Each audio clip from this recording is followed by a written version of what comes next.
Bem-vindos a mais um mergulho profundo, pessoal. A gente vai se aventurar por um tema hoje que, olha, talvez você já tenha sentido na pele. É sobre como as nossas crenças, sabe? Aquelas ideias que a gente nem sempre percebe que tem, podem acabar moldando a nossa realidade. E às vezes até nos prendendo, sabe? Em uns padrões que se repetem sem parar. É como se a gente estivesse preso num looping eterno, vivendo o mesmo filme várias e várias vezes. É essa sensação de déjà vu, né? De que por mais que a gente tente mudar, as coisas meio que se repetem. Exato. E as fontes que a gente separou para hoje investigam justamente isso, essa força poderosa que o nosso subconsciente tem. E o mais legal, elas falam também da possibilidade da gente, quem sabe, reprogramar essa parte da nossa mente para criar uma vida mais alinhada com o que a gente realmente quer. Isso aí. E a nossa missão nesse mergulho profundo, digamos assim, é desvendar os mistérios de como essa parte mais profunda da mente atua nas nossas vidas. A gente quer entender, junto com você que está ouvindo, como a gente pode se tornar mais consciente desses mecanismos todos. E a parte mais interessante, como a gente pode se tornar um participante ativo nesse processo de transformação. E para isso, a gente vai usar as informações que a gente tem como um guia prático, sabe? Um mapa da mina para a gente se aventurar nesse mundo do subconsciente. Falando diretamente com você agora, que tá aí do outro lado, já parou pra pensar nos padrões que se repetem na sua vida? Tipo, sei lá, aqueles problemas financeiros que parecem que nunca te abandonam, ou aqueles relacionamentos que sempre terminam do mesmo jeito, sabe? Com aquele gostinho amargo de eu já vi esse filme antes, ou até mesmo aquela sensação de que você tá sempre correndo atrás, mas nunca chega onde quer. Esses ciclos que se repetem, né? A gente fica preso ali no mesmo lugar sem conseguir sair. É isso. E aí, o que você realmente acredita ser verdade sobre você mesmo e sobre a sua vida. Essas crenças que você carrega, elas estão te impulsionando para frente ou te segurando? Será que não estão funcionando como um freio de mão, te impedindo de realizar o seu potencial?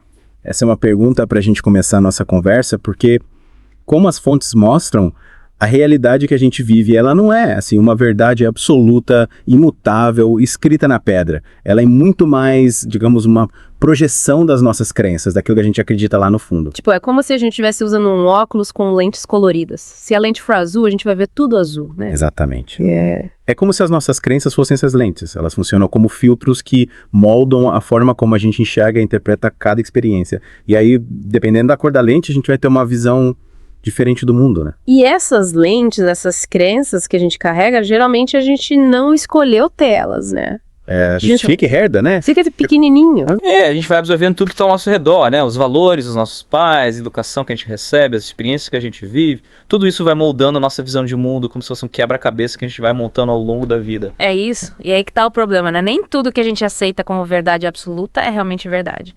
Muitas vezes a gente simplesmente engole essas crenças sem nem questionar. Tipo, aceita como verdade, ponto final. Sem nem pensar se faz sentido ou não. Isso. E aí elas viram esses filtros, sabe?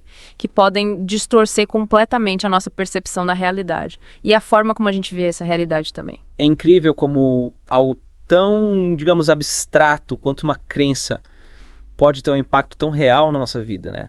E as fontes até trazem uma conexão com a física quântica, usam a analogia do experimento da dupla fenda para ilustrar essa ideia. Sim. Essa analogia é bem interessante. Claro que não é uma prova definitiva, né? Mas esse experimento da dupla fenda, ele mostra que o simples ato de observar pode mudar o comportamento da matéria, lá no nível subatômico. E isso nos dá uma ideia de como a nossa percepção, nossa forma de enxergar as coisas pode influenciar a nossa realidade. E como isso funciona na prática? Pensa, por exemplo, em duas pessoas que perdem o emprego ao mesmo tempo. Uma delas encara a situação como uma oportunidade, sabe, para recomeçar, buscar algo novo, quem sabe até melhor. E a outra pessoa já vê a situação como um desastre total, como se o mundo tivesse acabado. Cada um com sua perspectiva, né? E aí, qual dessas duas pessoas você acha que tem mais chance de se dar bem, de encontrar um novo emprego, quem sabe até mais legal que o anterior? Com certeza. É que vê a situação como uma oportunidade, né? Ela vai estar mais aberta a encontrar soluções, a fazer novas conexões, a perceber as oportunidades que aparecem, porque a crença dela é de que algo melhor vai surgir. É como se a forma de encarar a situação já abrisse o caminho para um resultado positivo. Exatamente. E essa ideia vale para praticamente tudo na nossa vida, sabe? Se você acredita que os relacionamentos amorosos são sempre complicados, cheios de drama, sofrimento, a sua mente vai acabar atraindo ou criando situações que confirmam essa crença. É como se a gente estivesse dando ordens para o universo, né? Tipo, o universo me manda mais sofrimentos nos meus relacionamentos, né? E o universo Tá bom, seus pedidos são OVNIs. É mais ou menos isso, sabe? Se você acredita que dinheiro é difícil de conseguir, que é sempre um sufoco, o seu cérebro vai filtrar a realidade para reforçar essa crença. Você vai acabar focando nas dívidas, nas despesas e vai deixar passar as oportunidades de prosperidade. Tem um nome pra essa tendência, né? É o viés de confirmação, se eu não me engano. Isso. A nossa mente, ela adora buscar informações e interpretar os eventos de um jeito que confirme aquilo que a gente acredita. É por isso que algumas pessoas parecem estar presas num ciclo vicioso, repetindo os mesmos padrões negativos, seja nos relacionamentos, nas finanças, no trabalho.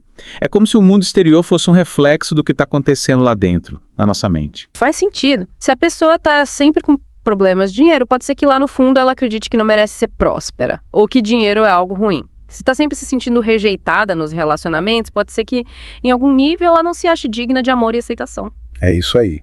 Mas a grande sacada, como as fontes apontam, é que se a nossa mente tem esse poder de criar uma realidade limitante, ela também tem o poder de criar uma realidade abundante, uma vida plena. É como se a gente tivesse um superpoder, mas não soubesse usar direito. Exatamente. A gente precisa aprender a usar esse poder a nosso favor.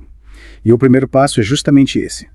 Se tornar consciente de quais crenças a gente está carregando, de quais verdades a gente aceitou sem questionar. Então, se o que a gente vive hoje é um espelho daquilo que a gente acredita, a chave para mudar a nossa vida está em mudar as nossas crenças. E essa jornada de transformação começa com um passo fundamental. A gente precisa se tornar consciente daquilo que a gente tem aceitado sem questionar, das verdades que a gente nunca parou para analisar. É isso aí. É hora de colocar em xeque tudo aquilo que a gente sempre achou que é a verdade absoluta. E aí entra o papel do subconsciente, né? As fontes descrevem ele como a maior parte da nossa mente, usam até a analogia do iceberg, onde o pontinho que aparece, que é a mente consciente, é só uma pequena parte de tudo. É o subconsciente, tipo a parte submersa do iceberg. Gigante, poderosa, que a gente nem enxerga direito. E essa parte submersa que a gente nem percebe que tá lá, é que comanda a maior parte das nossas ações, das nossas reações no dia a dia. As fontes falam 95%, imagina. É muita influência sem a gente nem perceber. Pois é. E o mais importante é que o subconsciente, ele não guarda só as nossas memórias, as experiências do passado. Ele também interpreta o mundo ao nosso redor e meio que dita as regras da nossa realidade. Tipo, ele é o chefão, o que manda em tudo. E é, mais ou menos isso. Então, mesmo que a gente queira muito uma coisa, se lá no fundo, no subconsciente, tiver uma crença que contradiz esse desejo, a nossa mente vai dar um jeito de confirmar essa crença, mesmo que a gente não queira. É como se a gente tivesse dois lados, né? O consciente, que quer uma coisa, e o subconsciente, que quer outra. E aí quem ganha essa batalha? Na maioria das vezes, o subconsciente, infelizmente. E as fontes citam até o Dr. Bruce Lipton, que escreveu o livro A Biologia da Crença. Ele explica como o nosso subconsciente é programado nos primeiros anos de vida, e a partir daí a gente meio que passa a viver um piloto automático, reagindo ao mundo com base nessa programação inicial. É como se a gente tivesse um programa de computador instalado na mente. E ele fica rodando o tempo todo, sem a gente nem perceber. E esse programa foi instalado lá na infância, com as coisas que a gente ouvia dos nossos pais, dos nossos professores, da sociedade. Isso. Frases do tipo, dinheiro não cai do céu, a vida é dura, relacionamento dá trabalho. Essas frases, ditas repetidamente, acabam se instalando no nosso subconsciente, moldando as nossas experiências futuras. Que a neurociência já comprovou que nosso cérebro realmente funciona com base em padrões, né? E esses padrões são, em grande parte, baseados nas crenças que a gente internalizou ao longo da vida. É por isso que tem gente que se sente presa em ciclos repetitivos, sabe? Sempre tendo os mesmos problemas, cometendo os mesmos erros. É como se o programa do subconsciente estivesse mandando a gente agir sempre da mesma forma. E aí entra aquela sensação de autossabotagem, né? Quando a gente quer muito mudar alguma coisa na vida, mas parece que tem uma força invisível que nos impede. O subconsciente é ação. Ele quer nos manter na zona de conforto, mesmo que essa zona não seja tão confortável assim. E tem uma frase do Carl Jung que ilustra bem isso. Até você tornar o inconsciente consciente, ele irá dirigir sua vida e você o chamará de destino. Nossa, que frase poderosa. Cara. Ela mostra que a gente precisa se tornar consciente do que está rolando no nosso subconsciente se a gente quiser realmente ter o controle da nossa vida. Exato. E a boa notícia é que, assim como a gente foi programado para acreditar em certas coisas, a gente também pode se reprogramar. E como a gente faz para se reprogramar? Tem um manual de instruções. As fontes dão algumas dicas. Elas falam da importância de se tornar consciente dos padrões de pensamento, dos comportamentos que a gente repete sem perceber. E também de aprender a interromper esses padrões, a não reagir no automático. É como se a gente tivesse que desligar o piloto automático e assumir o controle da nave, né? Isso. E para começar essa jornada de autoconhecimento, a gente precisa se fazer algumas perguntas importantes, sabe? Quais são os pensamentos que mais se repetem na minha mente? Essas crenças, elas são realmente minhas ou eu herdei de alguém? Elas estão me ajudando ou me atrapalhando? É um bom ponto de partida para começar a investigar o nosso próprio subconsciente. Com certeza. E aí a gente começa a entender melhor como funciona o ciclo da autossabotagem, que está ligado a outro conceito importante, a profecia autorrealizável. Explica melhor essa parte. O subconsciente, ele funciona meio que como um programa de computador, sabe? Ele executa as instruções que recebe, sem questionar se elas são boas ou ruins. Então, se a gente tem uma crença negativa, o subconsciente vai fazer de tudo para confirmar essa crença, mesmo que a gente não queira. Exatamente. Por exemplo, se você acredita que não merece ser feliz, que não merece ter sucesso, o seu subconsciente vai encontrar formas de sabotar os seus planos, de te impedir de alcançar os seus objetivos. Você pode começar a procrastinar, a se distrair com coisas sem importância, a tomar decisões erradas. Tudo isso para confirmar a crença de que você não merece ser feliz. É como se a gente estivesse boicotando a nossa própria felicidade, né? Pois é. E isso acontece porque o subconsciente quer nos proteger, nos manter na zona de conforto, mesmo que essa zona seja, na verdade, uma zona de infelicidade. E a profecia autorrealizável, como ela entra nessa história? Quando a gente acredita muito em algo, seja positivo ou negativo, a gente acaba tomando decisões e agindo de forma a tornar essa crença real. Por exemplo, se você acredita que todos os homens são infiéis, você pode acabar escolhendo parceiros que confirmam essa crença, ou agindo de forma desconfiada e controladora, o que pode acabar afastando os parceiros e confirmando a sua crença inicial. É como se a gente criasse a nossa própria realidade com base nas nossas crenças. Exatamente. E a neurociência mostra que a nossa mente realmente filtra as informações que recebe do mundo exterior com base nas nossas crenças. Ou seja, a gente tende a prestar mais atenção nas coisas que confirmam as nossas crenças e a ignorar as coisas que as contradizem. Então, se a gente quer mudar a nossa realidade, a gente precisa mudar as nossas crenças. Mas como fazer isso? As fontes dão algumas dicas importantes. A primeira é se tornar consciente das crenças limitantes. A gente precisa identificar quais são os padrões negativos que se repetem na nossa vida, quais são as crenças que estão nos segurando. Tipo, fazer uma autoanálise, né? Olhar pra dentro e ver o que tá acontecendo. Isso. E a segunda dica é aprender a interromper os padrões automáticos de pensamento e comportamento. Quando a gente se pegar pensando ou agindo de forma negativa, a gente precisa respirar fundo e observar a situação de fora, como se fosse um espectador. Isso nos dá a chance de escolher uma nova forma de reagir em vez de agir no automático. E as fontes também falam do poder da observação consciente, né? Sim, essa é uma técnica poderosa para reprogramar a mente. Basicamente, a gente precisa aprender a observar os nossos pensamentos e emoções sem se identificar com eles. Como se a gente fosse um cientista observando um experimento, né? Sem se envolver emocionalmente. Exatamente. A maioria das pessoas se identifica com seus pensamentos e emoções. Quando sente raiva, tristeza, medo, acha que eu sou a raiva, eu sou a tristeza, eu sou medo. E a gente não é os nossos pensamentos e emoções. Não, a gente é a consciência que observa esses pensamentos e emoções. E quando a gente observa esses pensamentos e emoções, e quando a gente aprende a observar sem se identificar, esses pensamentos e emoções perdem o poder sobre a gente. Tem uma analogia que eu gosto muito, que é a do rio. Imagina a sua mente como um rio e os seus pensamentos como folhas que flutuam nesse rio. Se você se identifica com o pensamento, é como se você pulasse no rio e fosse levado pela correnteza. Mas se você observa o pensamento sem se identificar, é como se você estivesse na margem do rio vendo a folha passar. Perfeita essa analogia. E a observação consciente, ela dissolve as crenças limitantes sem a gente precisar fazer força.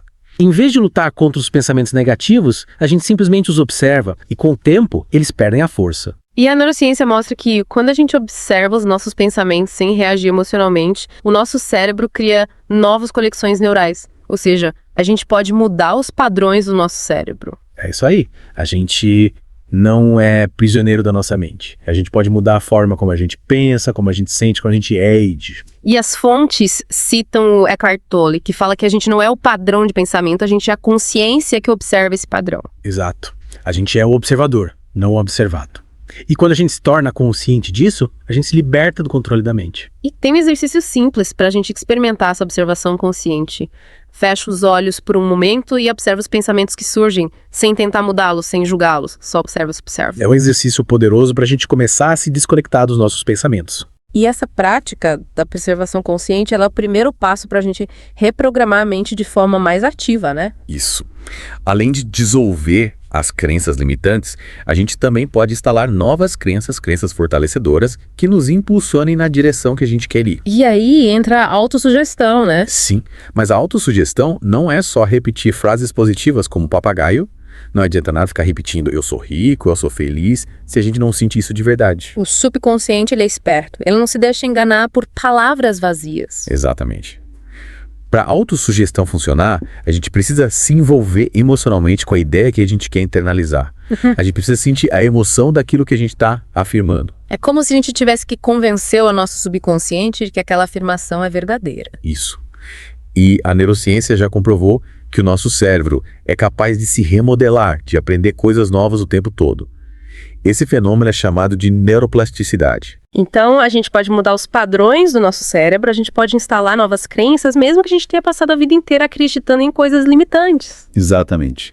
E quando a gente repete uma ideia com emoção, com convicção, e visualiza essa ideia como se já fosse real, o nosso cérebro começa a aceitar essa ideia como verdade. E a visualização é uma ferramenta poderosa, né? Os atletas usam muito a visualização para melhorar o desempenho, os líderes usam para alcançar os seus objetivos. Sim. Porque o subconsciente, ele não sabe diferenciar o que é real do que é imaginário. Então, se a gente se imagina alcançando um objetivo, com detalhes, com emoção, o nosso cérebro ativa as mesmas áreas que seriam ativadas se a gente estivesse realmente vivendo aquela situação. É como se a gente estivesse treinando a mente para alcançar o sucesso. Exatamente. E as fontes usam uma analogia interessante para explicar como funciona a autossugestão. Elas comparam o subconsciente a um solo fértil. Se a gente planta nesse solo sementes de medo, de escassez, de dúvida, é isso que vai crescer. Mas se a gente planta sementes de confiança, de prosperidade, de amor próprio, é isso que a gente vai colher. E é importante a gente ficar atento às autossugestões negativas que a gente faz sem perceber, né? Aqueles pensamentos de eu não sou capaz, eu não mereço, isso não vai dar certo. Pois é, a gente precisa prestar atenção no que a gente está pensando o tempo todo. E quando a gente se pegar pensando negativo, a gente precisa mudar o disco, colocar uma música mais positiva para tocar na nossa mente. E as fontes destacam 3 elementos que são fundamentais para a autossugestão funcionar: a repetição, a emoção e a visualização.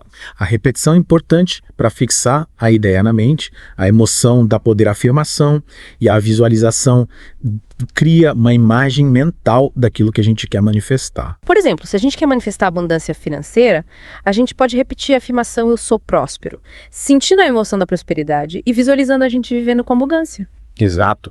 E é importante fazer isso com frequência todos os dias para que a mensagem seja internalizada pelo subconsciente. Mas as fontes alertam que muita gente falha na autossugestão porque faz as afirmações sem presença, sem emoção, sem consistência e sem realmente acreditar naquilo que está afirmando.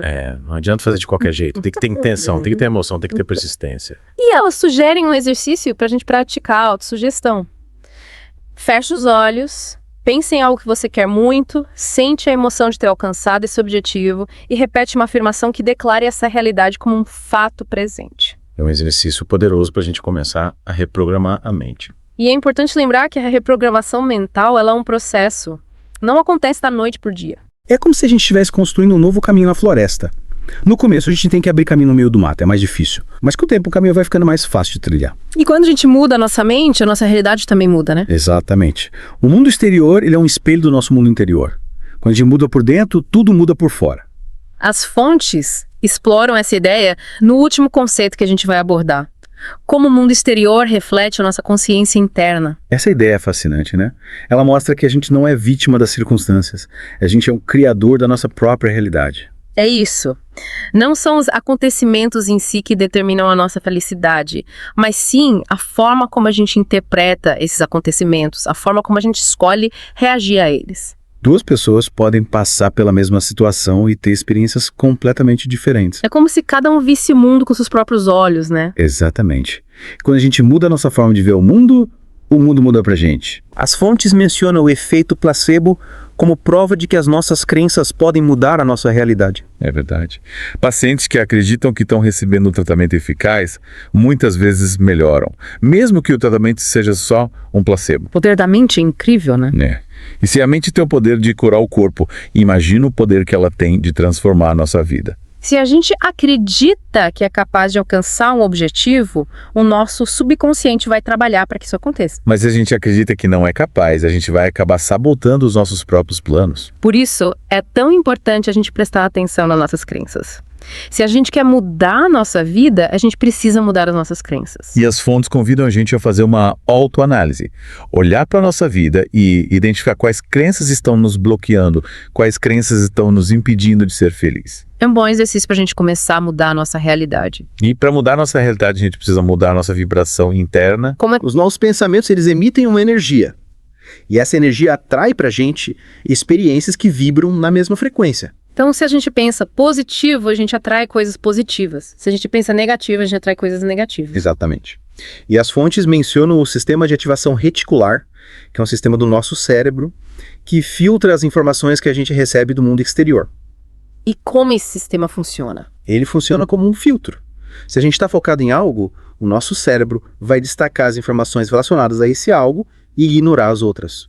Por exemplo, se você decide comprar um carro de uma determinada marca, você vai começar a ver esse carro em todo lugar. É como se o universo estivesse conspirando para te mostrar aquele carro. É mais ou menos isso. E a gente pode usar esse sistema a nosso favor. Se a gente focar a nossa atenção naquilo que a gente quer, o nosso cérebro vai nos ajudar a encontrar as oportunidades, as pessoas, os recursos que a gente precisa para realizar os nossos sonhos. Então a chave para mudar a nossa vida está dentro da gente, né? Exatamente. A gente não precisa mudar o mundo, a gente precisa mudar nós mesmos. E para finalizar, eu queria deixar um desafio para você que nos acompanhou até aqui. Durante os próximos 7 dias, observe os seus pensamentos, identifique as crenças que estão comandando a sua vida. Você pode se surpreender com o que você descobrir. E lembre-se, o primeiro passo para mudar é se tornar consciente. E se você gostou desse mergulho profundo, compartilha com alguém que você acha que também pode se beneficiar. E para a gente se despedir, fica a pergunta. Agora que você já sabe o poder que as suas crenças têm, quais cores você vai escolher para pintar sua realidade? Essa é uma boa pergunta para a gente refletir. Valeu, pessoal. Até a próxima. Tchau, tchau.